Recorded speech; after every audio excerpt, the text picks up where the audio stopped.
Welcome everyone once more to a second joint webinar between WNS and Proservartner. Same as our previous webinar, this will be an interactive session where you as the audience will get to participate through polling questions so we can address some of those challenges on the go. And for these questions will pop up automatically and we'll give you a few seconds to respond. So don't need to do anything, questions will come on the screen. There will be a Q&A section and you will be able to send all your questions at any time during the session.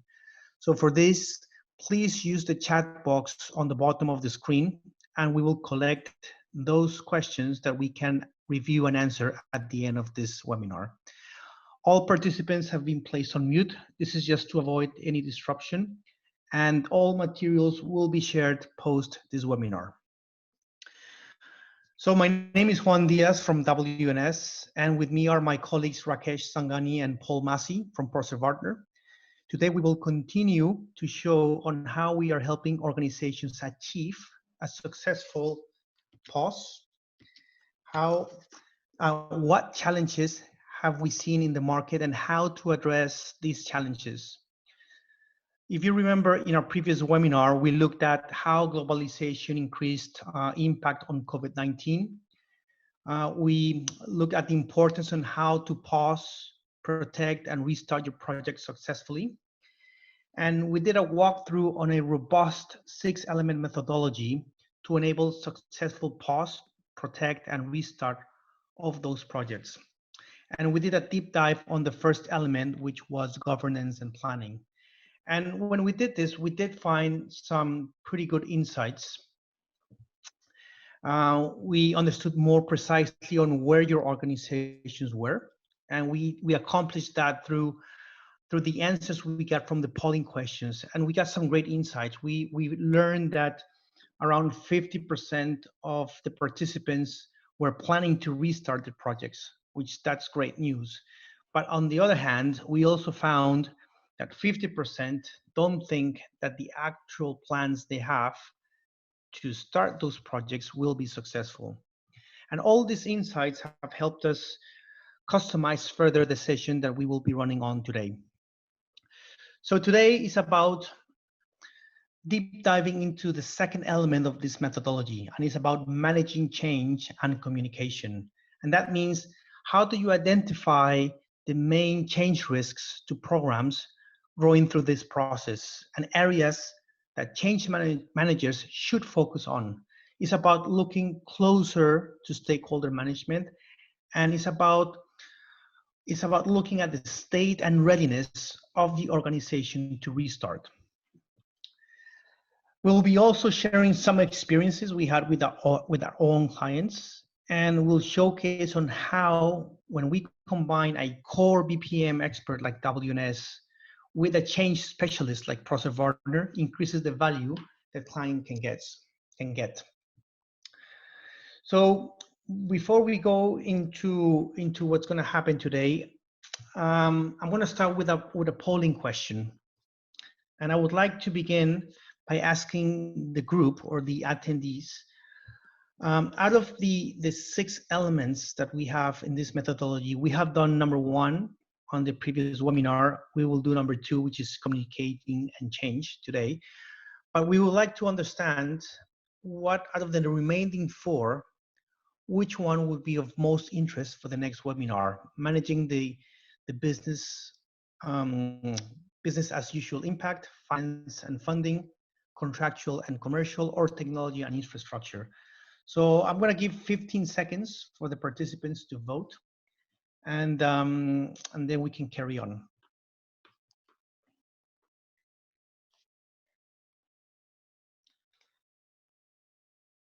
Okay, 10 seconds.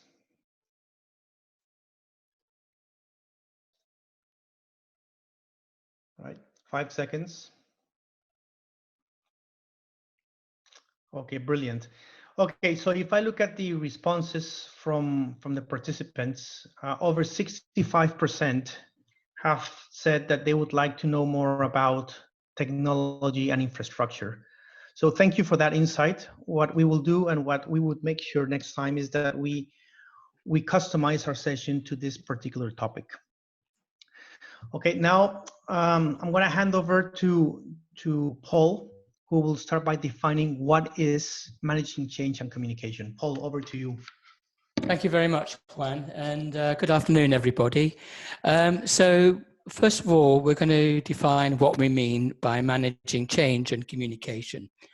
And this, we're considering 4 key components. The first, managing stakeholders, including sponsors. Also, that includes impacted employees and project team members. The thing to remember here is we're looking at people that may have changed their position and opinion on the initiative. No program can continue without clear sponsorship and the right skills to execute. So how have things changed over the hiatus? The second is formulating the right messages and engaging employees, reminding ourselves of the emotional journey that people go through during change, managing this journey, and ensuring our messaging is still relevant and consistent within a new environment, what we're referring to as the new normal. Thirdly, ensuring organization readiness. Has the organization changed? Is it still in the same state of readiness to make change, or has it been weakened in a way which may compromise the outcome? Fourthly, regaining the knowledge that may have atrophied during the hiatus. How much of the required knowledge to execute still exists within the organization? Is retraining needed? So, before we move into actions to take in these 4 areas, it's helpful to identify the main change risks. So, the first one we're going to consider is stakeholder support. 4 key things here to think about. Firstly, loss of appetite. Has enthusiasm for the project waned in the face of perceived higher priorities? For example, understandably, leaders of operational areas will be focused on getting their operations up and running, and they may not have the bandwidth to support the project or the program. Secondly, resistors get courage. Non-supportive or blocking stakeholders see this as an opportunity to undermine the program and the project and rebuild their resistance base. Thirdly, concerns that benefits are no longer achievable, particularly when factoring in startup costs or the changes brought about by the virus, for example, increased home working. And then fourthly, change in senior stakeholders. They cause the project to take a different direction. Moving on to the second main risk area, employee engagement. Here, employees believe this is the end of the program or the project.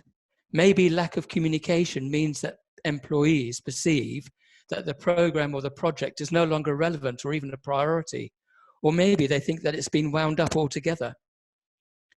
Poor testing of understanding. Failure to gather feedback and test employee attitudes and understanding allows the rumor mill to function without restraint. Misinformation is spread unchecked. The third risk area concerns employees who've been impacted by the project and are experiencing an extended uncertainty over the hiatus, and as a result, their attention turns inward. And fourthly, the inertia built up during hiatus makes it really difficult to rebuild momentum. Turning to the third risk area, organization readiness. Number 1, a project or corporate memory leaves when contracts and key personnel leave. Maybe there's poor documentation and handover plans at the poor stage, making it difficult to restart the project. Thirdly, decisions are unwound because the reasons for taking them were not properly or clearly documented and signed off. Fourthly, attention is focused on restarting business as usual, and the project is seen as an unnecessary distraction. Next, loss of project resources and knowledge means replacements have to be swiftly onboarded and brought up to speed. And it may be that these new project resources have different ideas, which conflict with previous decisions and approaches. And of course, these new project resources will not have the relationships or will have built the trust with client stakeholders. And the fourth risk area in change management concerns training efficacy. Training plans become unviable due to the phased release of lockdown measures. For example, people are unable to travel, or countries are imposing different travel arrangements. All these risk areas have an impact at each of the 4 stages of a pause and restarted project. So if we just recap for a moment on what those 4 stages are, these were covered in the last session, and we defined them. If you could just move on, please, Oliver. We defined them as rest to plan, review to prioritize, revive to promote, and resurge to prosper. And we refer to these 4 stages as the 4R model, and we went into them in some detail in our last webinar. But briefly, in the rest to plan phase, this is where we evaluate the decision and plan to pause. Speed versus risk is a critical factor, but the decision must take immediacy and future aspects into consideration. The review to prioritize stage takes place during the hiatus. Here, project plans, the assets created to date, responsibilities between parties, business case, deliverables, and so on are all reviewed. Thirdly, revive to promote. This also takes place during the hiatus, but here the focus is on restart. We're planning for the restart. We're looking to overcome lost stakeholder buy-in. We're looking at how to prioritize the agreed portfolio. We're reworking the business cases, and we're also getting our partners back in. Then the final stage is resurge to prosper. This is all about restarting with a kickstart, sending a strong message that we're back in business, that the program is a priority and is moving at pace. The aim here, of course, is to quickly establish momentum lost over the hiatus. Now, if we overlay the essential change management activities, starting with stakeholder management, this is about identifying and keeping stakeholders on board. Next, employee engagement. This is about messaging and communicating, sending clear, unequivocal messages with leaders leading from the front. Also, monitoring, listening, and responding, keeping our fingers on the pulse and being quick to respond to concerns and misinformation. Thirdly, organization readiness. This is enabling a safe scale down and being ready to scale back up and restart. And then finally, training, making sure that the training materials are fit for purpose for the new normal. So I'm now going to look at these in a little bit more detail. So starting off with rest, and the first of these, stakeholder management. Here are the key actions and activities, and there are several of these. Firstly, we need to identify and prioritize the key internal and external stakeholders. Map your stakeholders according to their interest and influence over the program and their attitude towards it. We're going to look at this in a little bit more detail later on. Define your stakeholder management strategy according to your stakeholder status and attitude. Do they have high interest and influence?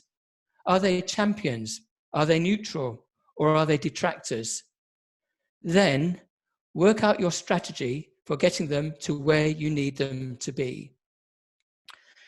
Build a database with stakeholder contact details so that you can contact them without delay. Make sure you have backup contact details in case the primary contact method is down. This is to avoid a single point of failure. And remember, speedy and timely communications are essential during a crisis. Brief all your stakeholders with the key messages you've agreed. And make sure the communications to your key stakeholders are acknowledged and understood to avoid misunderstanding. You need to make sure the messages are getting through. Enlist the support of your internal key stakeholders to reinforce key messages with their teams. Employees look to their own leaders for leadership, and they expect to be kept informed by them. Consider the impacts on your external stakeholders and make sure you're communicating with them. And work closely with the PR and HR teams on pause messaging and the communication plan. Secondly, employee engagement. Here it's really important to grab the initiative and set the tone from the top as early as possible. People are looking for reassurance, clarity, and direction. Getting this right will set expectations about who to trust, their leaders or the rumour mill. Craft and deliver personalised key messages from the sponsor as early as possible. Why the pause? Why now? Make sure you restate the strategic imperative for the project and explain how people will be kept informed and through which channels. Prepare and issue holding statements while you work on the solution and are able to communicate more. Make sure you've got two-way communication channels in place so that you can respond promptly to questions and concerns and address misinformation and rumours. Proactively gather feedback and feed responses into your communication messages. And finally, remember, going through change is an emotional journey and will affect people differently. And again, we'll be touching on that a little later on. The third area is organisational readiness. For permanent employees, you may need to return them to business as usual roles. Here, you'll need to understand and apply HR policies, working with HR as appropriate. Contractors, well, you may need to stand them down. If you're retaining employees on the project, you may need to agree remote or site-based working policies and procedures. For your partners, you may have to cancel the contract. You might have to get people off site unless they've got content you need, in which case you need to identify with your partner who you need to keep. Importantly, make sure you conduct exit interviews to capture knowledge so that it's not lost to the organisation. Gather and capture documents and decisions. Review and provide explanatory notes if needed, while knowledge is still present in the organisation.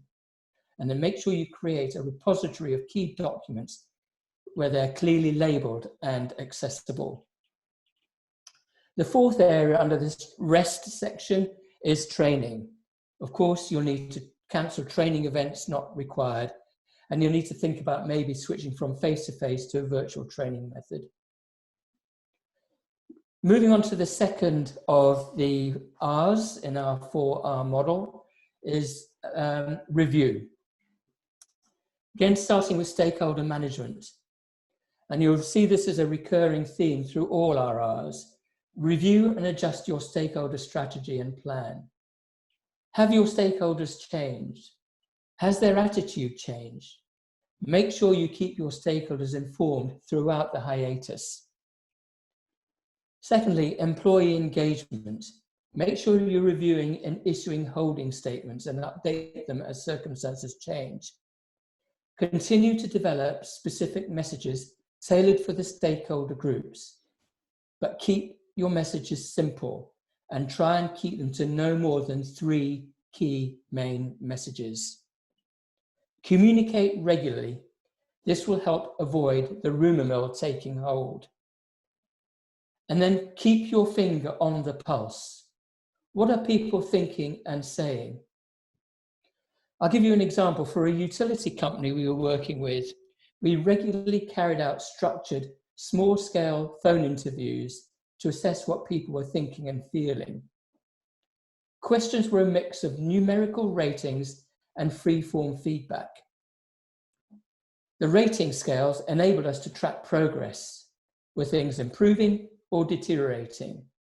And the free-form feedback gave us depth and actionable data. There was an unintended benefit as well, because we found that employees really appreciated being asked. So maintain your feedback channels. For our clients, these generally consist of mailbox, regular phone calls like the ones I just mentioned, and a change champion network. This is a network of people recruited out of the operational areas who are there to support the change. Track themes and concerns and revise messages as appropriate. And importantly, respond promptly to misinformation. Restate your core messages as often as you can. Turning now to organizational readiness. Keep key workers and contractors warm. Maintain contact so that they feel wanted and valued, and this will help reduce potential attrition and loss of project knowledge. Your change champions will be essential for restarting the project and quickly rebuilding momentum. So keep them warm, keep them informed, and keep them involved. And then finally, under this one, review program documents and create handover plans to ensure a smooth restart. Turning now to training. This is an opportunity for you to review your training requirements and delivery models. It's a time to quality assure your training materials, making sure that they're fit for purpose. Is the content complete? Is it still relevant? Is it accessible? For example, stored in one place. Turning now to our third R, which is revive. And again, starting with stakeholder management. As I said before, make sure you review and adjust your stakeholder strategy and plan. Have they changed? Has their attitude changed? This is an opportunity, if you've recruited new project resources, to introduce them to your key stakeholders so that they can start to build the relationships and trust. And here, this is where you're going to really need to enlist and engage your stakeholders, getting them ready for the final stage, research. You need to explain to them what is needed from them, get their agreement, and make sure you're providing them with the support and materials they need to be able to carry out their role. Under employee engagement, this is an opportunity to start to plan the communications needed for restart, thinking about who your audiences are, what your messages are, and what the channels are. This is also an opportunity to refresh communication materials with new messages, to finalize and adapt key messages. Continue to keep your finger on the pulse, thinking about what people are thinking and saying, and maintaining those feedback channels, responding promptly to misinformation, and making sure that communications to key stakeholders are acknowledged and understood. Thirdly, organization readiness. Again, making sure you're keeping contractors warm, making sure they feel wanted and valued. For example, during the pandemic, we've maintained weekly contact with furloughed staff and contractors we've had to stand down, but I anticipate we may need again. And look, it doesn't have to be formal. We've been running virtual social events such as quizzes as a means of keeping the team together and motivated. This is an opportunity to revise your resource requirements for the next phase, the research. And it may be when you need to start thinking about recruiting and onboarding replacement project resources. You'll need to make sure that these replacement resources are trained, and you'll need to bring them up to speed on messaging and plans. You'll need to review the change roles, the change champions, the change ambassadors, the change leaders. Has there been any attrition? If so, you may need to appoint replacements, and then you'll need to train and upskill them in readiness for research. And as I said before, make sure you're keeping your change champions informed and involved. And then fourthly, training. Plan for the restart. What locations do you need? Are they available? If traveling from different countries, have entry requirements changed? For example, visas, medicals, and so on. Update training project materials, the training needs analysis, the training strategy, and plan according to the changed needs. Reformat training content to meet any change in delivery methods. For example, for an airline client, we were planning to deliver a series of one-day training on managing people through change. Due to the coronavirus restrictions, travel became non-optional. We weren't able to host the classroom training sessions. So we converted the training into 4 separate sessions to be delivered by video conference. And if you are moving from a face-to-face to virtual training, what technology do you need? And business continuity planning, for example, if the technology fails or you don't have the capacity. Turning now to the final of our 4 R's, research. And again, starting with stakeholder management. As before, you need to review and adjust your stakeholder strategy plan and management plan. Have your stakeholders changed? Has the attitude changed? But here you're also thinking about engaging and deploying your stakeholders.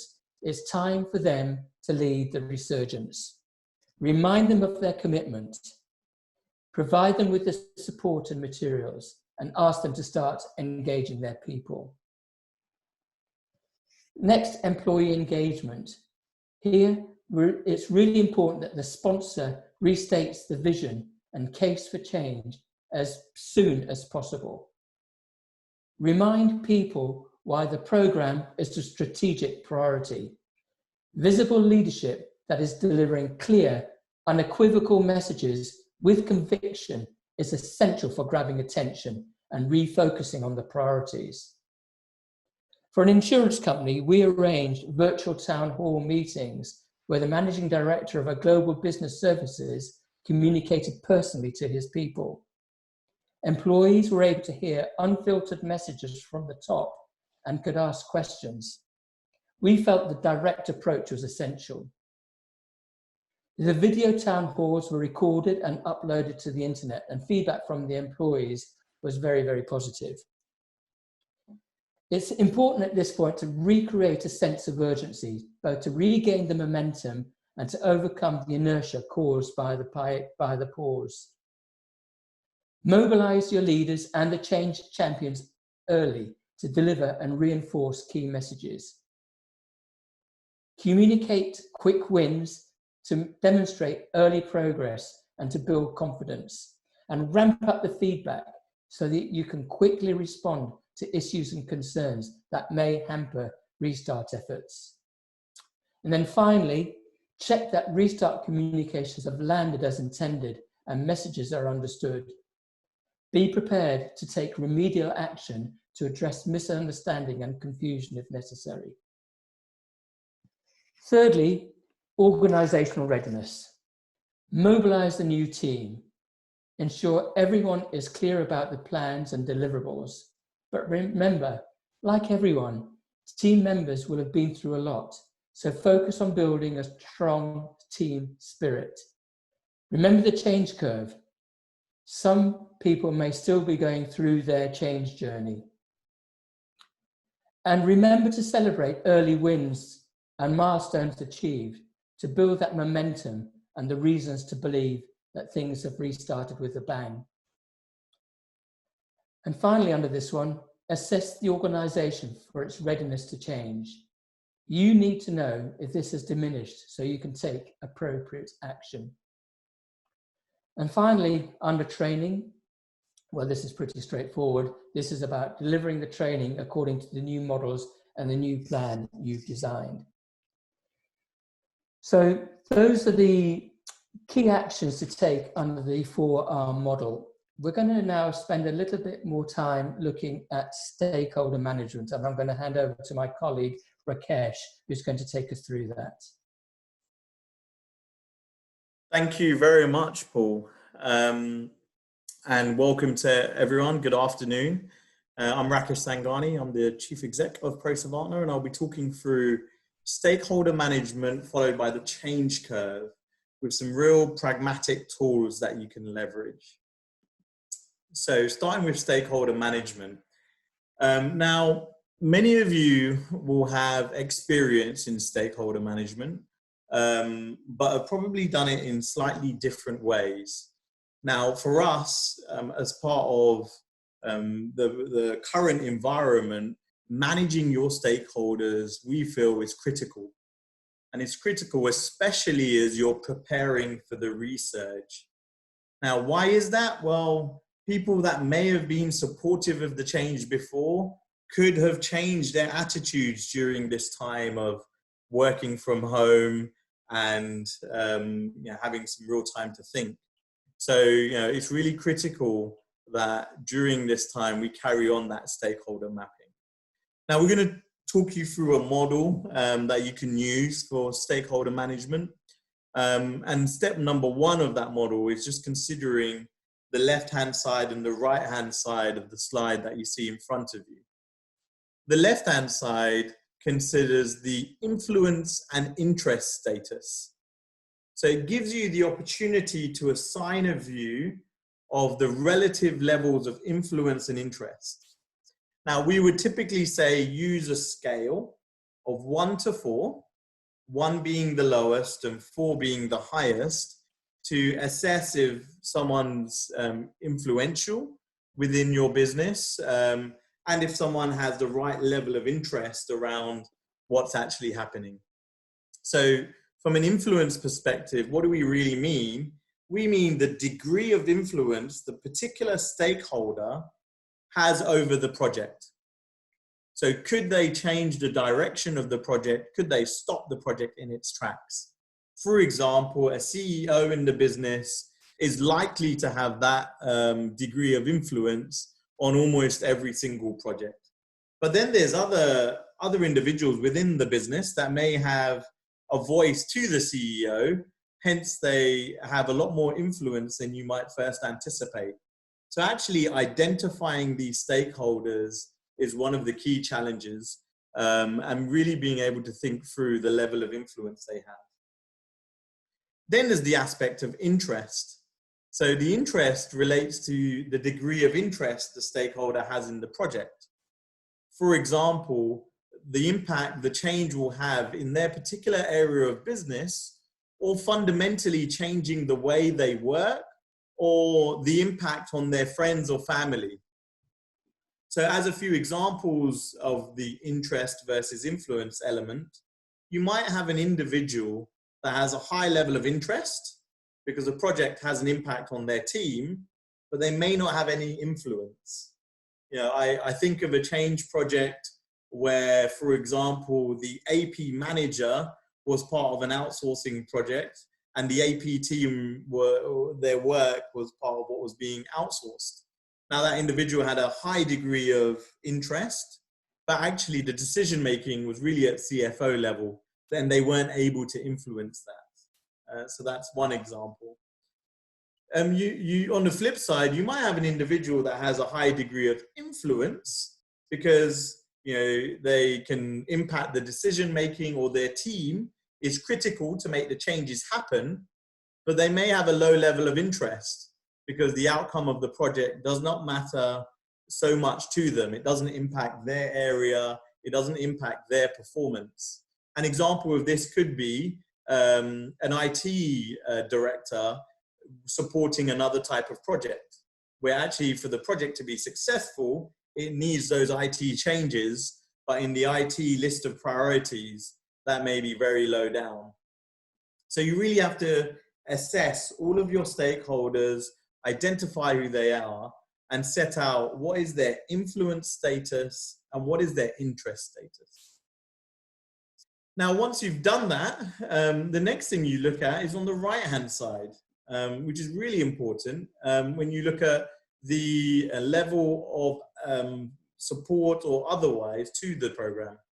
So this is the attitude that the particular stakeholder has around that project at that current point in time. And as part of this, you have a number of different statuses. So you have a champion. A champion is an individual that actively is supporting through their actions and is working to gain the support of others. And these guys, it's an interesting one because I find a lot of people, when they identify someone to be a champion, the project team sometimes feel the work is done. I would say that's the wrong attitude to have as a project team member. Because if you have a champion, you should be really leveraging that champion to convert others to support the change that you're trying to push through. So that's the champion phase. The second attitude is the supporter. The supporter is an individual that has a positive attitude to the change and would be expected to provide help if required. They're supportive, but they're not a champion at the moment. The third category is then neutral. Neutral represents individuals that are neither supportive nor non-supportive of the change.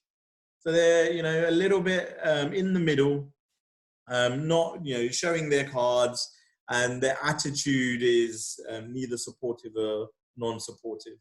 A critic is then someone that has a negative attitude towards the change and voices their concerns actively.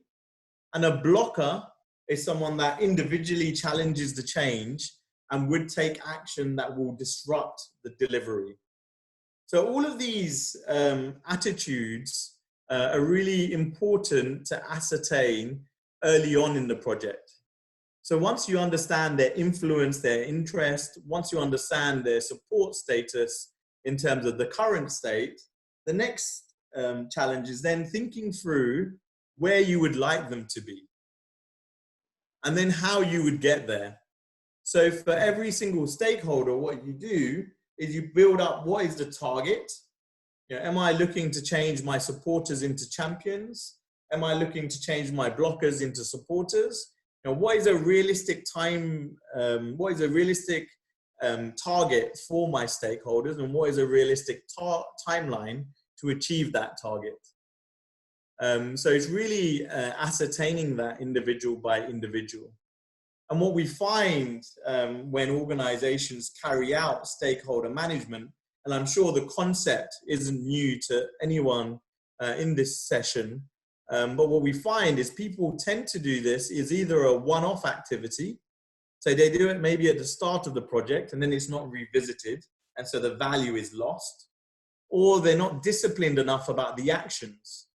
So the key thing around this is those actions of changing the support statuses, of really knowing your stakeholders and being able to influence that and leverage that for the success of the program. So this is particularly interesting during this time frame because these stakeholders are changing in attitudes, changing in influence, and changing in interest during this time of the pandemic. So, as program leaders, you all need to keep on top of that. Next slide, please, Oliver. What you then see is once you've mapped out the influence and interest, it helps you then develop the messaging that you would want for these communities. What's key is that you have an active strategy for how you're going to manage those different stakeholders and stakeholder groups. Because working with people and building cooperation is not straightforward. So you try and follow a high-level guidance for each category provided in the stakeholder grid that you see in front of you. So what this shows is that on the high interest, low influence category, you want to keep them involved and keep them informed. So think of newsletters and communication tools to be able to do that. But if someone has high influence and high interest, you want to keep them closely managed. They're real priority personal relationships that you need to develop. And if they're still high influence, but at the moment low interest, but could at some time change to high interest, then you may not need to engage them so actively, but you need to have some high visibility methods to build that relationship and consider how you're going to engage and anticipate when they may really act. So those are the things to consider when you're going through this. And those are some of the tips around stakeholder management. I can think of an example where certainly we've got this wrong in the past. I remember about 13 years ago when we were working with one of the professional services firms who had a UK and Ireland project transitioning to a different location. And they had a UK and Ireland leadership team. Now, we worked very closely with that UK and Ireland leadership team. We'd identified them as stakeholders. We managed them very well all the way through. But the first region impacted was Dublin. And actually, Dublin, whilst part of the UK and Ireland, listened more to the Irish leadership team, who we hadn't even known had existed. So actually, the impact of that, it led to a delay of 3 months on the project, as we had to take these new stakeholders, this Irish leadership team, who didn't really have any budgetary responsibility around the people, but had a lot of influence because of the locality, and take them through the journey, which caused a significant delay. So make sure you identify your stakeholders and you manage them all the way through. Juan, I think you've got an example of this from your experiences of life at WNS as well, don't you?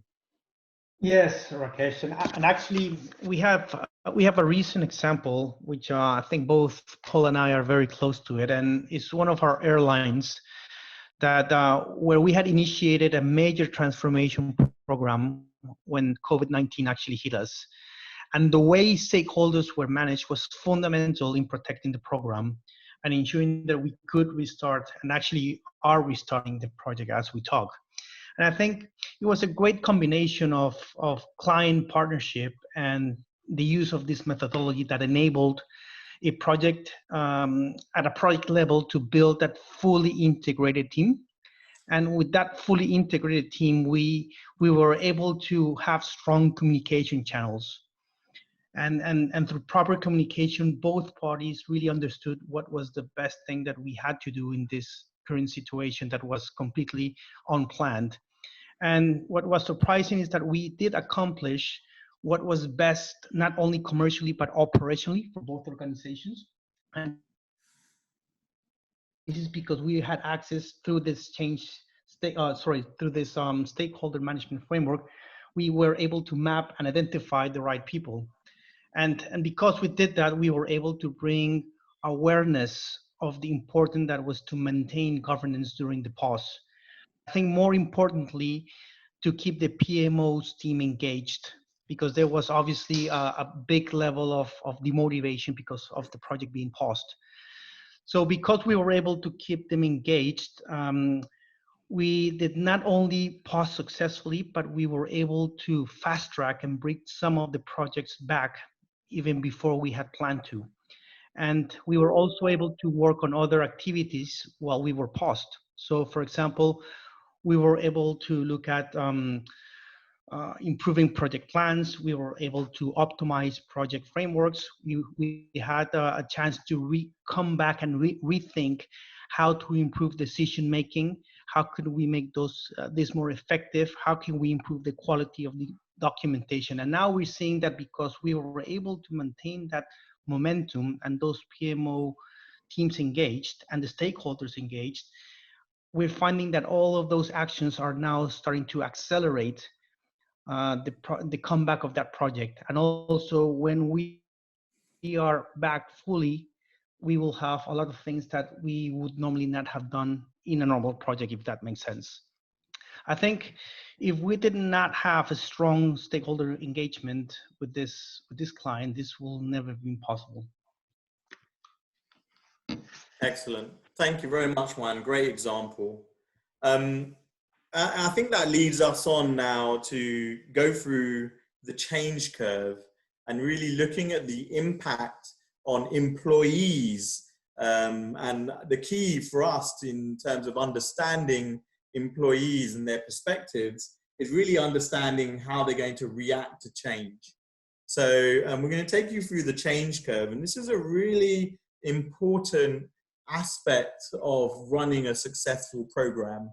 And I could really talk you through this change curve for hours on end, and I'm going to try and do it in the next 6 minutes. So some of you may have seen this before. is based on the Elizabeth Kubler-Ross 5 stages of grief. In essence, we are all going through some level of change, or we've all been through some level of change. And grief is a common one used to illustrate the different elements that people go through when they're dealing with grief. It's that initial shock, then having some denial around this particular situation you're in, not believing it's going to happen. Then you develop anger and depression. You get to your lowest ebb over a period of time before you start to accept the new normal and integrate this into your world. And I know, having family members pass away, personally, I've been through that. And in recent times, I feel I've been through that a little bit around COVID-19. When I think about the initial shock and denial I had around the impact that the pandemic would have in the UK, to the anger that we would have developed when we would see people going to parks, playing with lots of other people and not observing social distancing. It's very relevant for our environment today. So to understand this model a bit better, I'll summarize it in 3 stages. So the first stage being shock and denial. And that's normally the first reaction to change. It's normally shock. So this initial shock, while it's frequently short-lived, it can result in a slowdown and loss of productivity. It means that performance tends to dip quite sharply, and individuals who are normally clear and decisive, they may seek more guidance and more reassurance, and agreed deadlines as a result can sometimes be missed. That shock is often due to the fact they don't have the information. It's a lack of information around the particular issue they're dealing with. It's the fear of the unknown, because they don't know what's coming next. And it's also the fear of sometimes of looking stupid, because they don't want to be seen to be doing the wrong thing.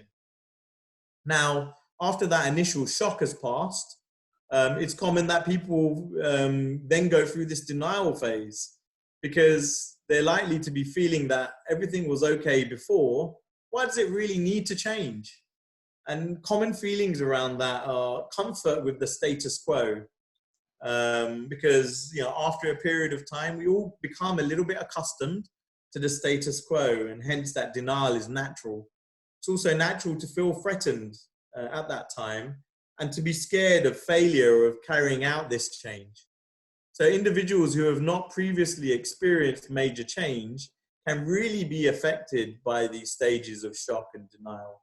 So it's something definitely to keep aware of. And what you can do as leaders with respect to this phase is make sure that you're communicating effectively and frequently. Reiterate what the actual change is, the effects it may have, and provide as much reassurance as possible. Because, as I mentioned, we all go through these types of changes, and so we all need that level of support. Stage 2 is then anger and depression. Now, after those initial feelings of shock and denial, anger is normally the next stage. And as part of that, a scapegoat in the shape of an organization, group, individual, or even country is commonly found. Focusing the blame on someone or something allows that denial by providing another focus for the fear and anxiety that the person is feeling. So what does that mean in terms of common feelings? Well, the person going through these phases of anger is normally feeling suspicious. There's a lot of skepticism, and there's a lot of frustration that they're going through. And this is also starting to move towards their lowest level of confidence as they start to realize that this change is going to impact them and really have an impact on them. So the feelings that they typically go through during this phase are apathy, isolation, and remoteness. And they can really get to their lowest level of performance quite quickly. There's a tendency to fixate on small issues and problems to the detriment of day-to-day tasks. And whilst individuals may continue to perform tasks the same way as they did before, their behavior may no longer be appropriate. So, what can you do as leaders? Again, you need to be aware that your people are going through these emotions. Provide the managing teams, the leadership teams with the information around the change curve. Make sure everyone understands that different teams and different people are at different points in their change curve, and help them create a more stable platform. Stage 3 is then acceptance and integration. And this is once you've got past your dip, you're starting to accept that this change is inevitable, and you start to work with the changes rather than against them. I think we're going to very much see this as we come out of working from home. So by that time, what you're feeling is acceptance, hope, and trust. And slowly, you see those signs of recovery and the possibilities and opportunities that can exist. So what can you do as a leader? And what you're there to do at this time is really encourage that new normal and help people move to that new way of working. So moving on, that's the change curve. Moving on, it's important to ascertain, Oliver, if you take on the next slide, it's important to accept that different people are at different stages of their change curve. So what you find is, whilst someone might be on, if you keep going, Oliver, someone might be on their recovery mode. So if, Oliver, you point to the red line at a point in time, you'll see right there, you might have someone in their recovery mode in the leadership team who started their change journey early. And those people are talking about, let's change, let's be profitable, let's protect the business, let's secure the future. It's going to be a great business going forward. But at the same time, if you go to the next slide, the people on the amber line, whilst you might be communicating that, are actually hearing, we're going to have redundancies, we're losing our history, there's going to be job cuts, we're scared of the future. So it's really key to understand where you are in your own change curve, and also where your stakeholders are in their change curve, because it's imperative to get your communication relevant for the audience that you're facing. And I think that probably covers the key concepts of the change curve that I wanted to share with you today. So I'll hand back over to Juan. Actually, you're handing over to me. Thank you, Rakesh. That was really good. So we've looked at stakeholder management. We've looked at employee engagement. The last thing we're going to look at now is organizational readiness. I think a really important point to remember here is that the organization that's coming out of the hiatus probably won't be the same as the one that went into it. Things will have changed. Some people may be in mourning for the old ways of working, or may be anxious about returning to work. Social distancing will still be a factor. More people will be working from home, and there'll be greater reliance on technology. All this will have impacted the organization's readiness for change and the project that you're working on. Now, regular change readiness assessments are an essential part of the change manager's toolkit. However, they are particularly useful in the review and revive phases. Why? Because levels of preparedness may have slipped, and people's focus will understandably have moved to more immediate concerns, such as health and well-being and restarting operations. So to get the show back on the road, we need to understand just how far things have slipped and the current state of readiness of the organization for the changes we're introducing. Now, the insights the assessment will give us will help us to plan the appropriate engagement and support. It will help us to know when to progress to the next stage of the change journey and to identify potential challenges and a view of the effectiveness of your activities. And it will also help us to determine if more analysis or effort is needed before moving forward.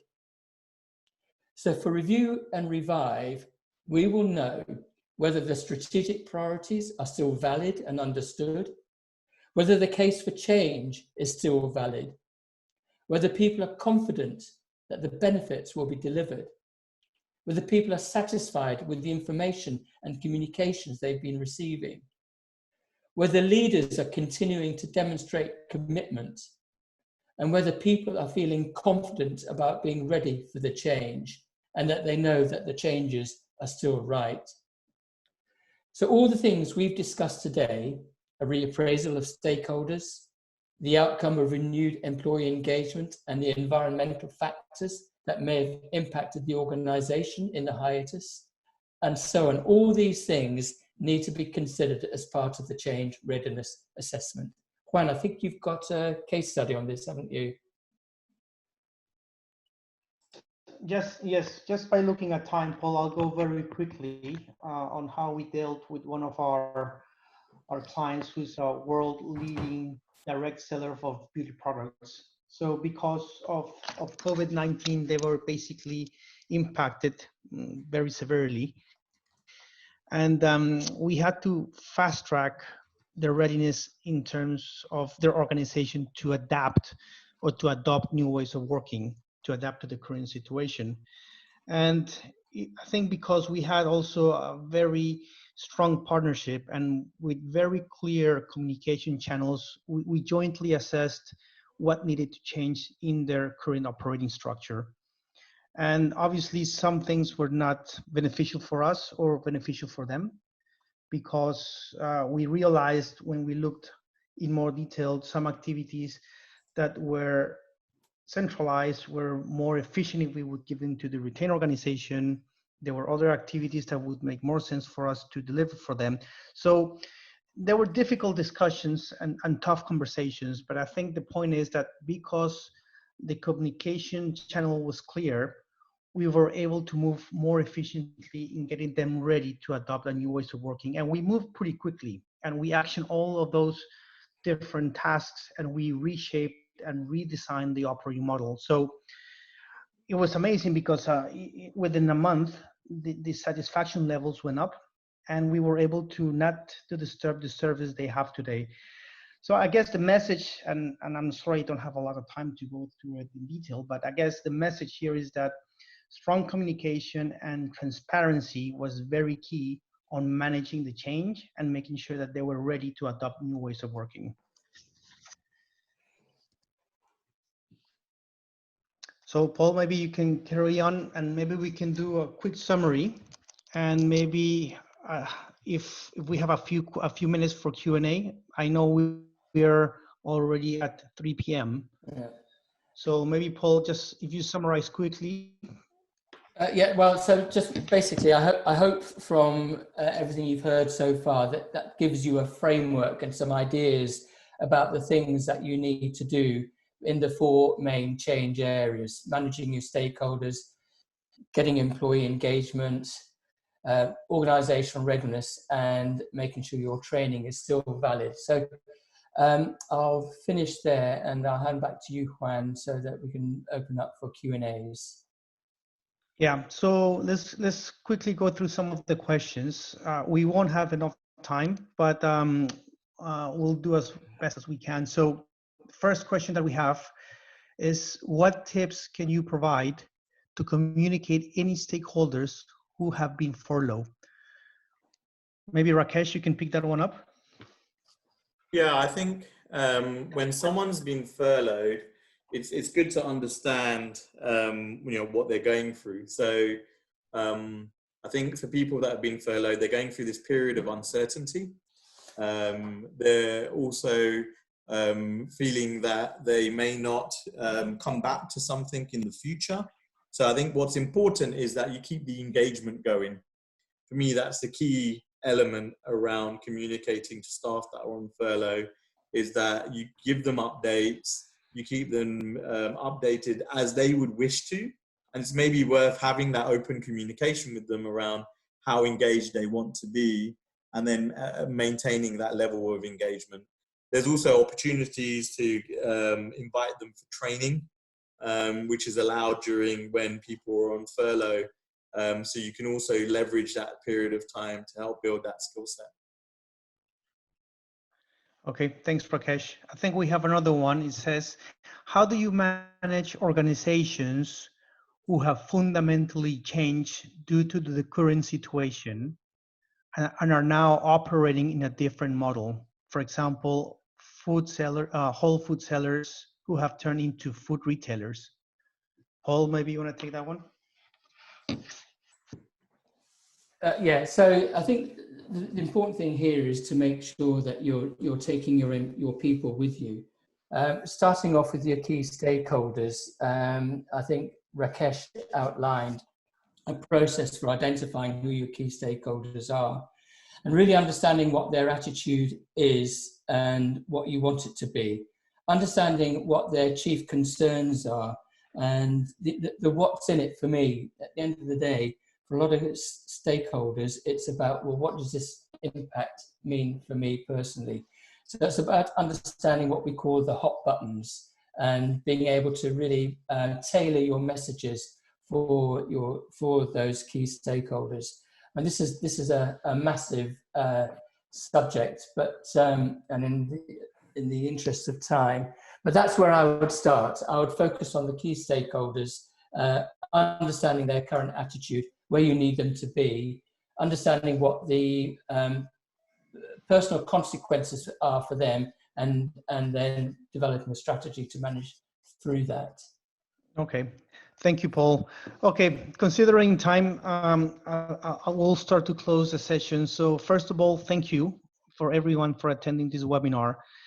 Today we have looked at a second of our 6-point checklist, change management and communication.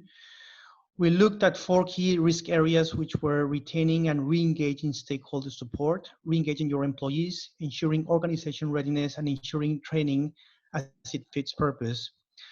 We've gone into some detail in each of these areas and the actions you need to consider at each stage of the 4R model. I'd just like to finish by saying that getting the change management and communications right is absolutely essential. I mean, you can have the best plans, you can have processes and systems in place, but unless you bring your own people with you, you won't be able to pause, protect, and restart your project successfully. And I'd like to say, I mean, remember, words are free. Not using them will cost you. And just before you drop, we have the last poll question just to assess, how was this webinar for you? If you can just vote and then close the call, I really appreciate that. Thank you very much for your time. Thank you very much.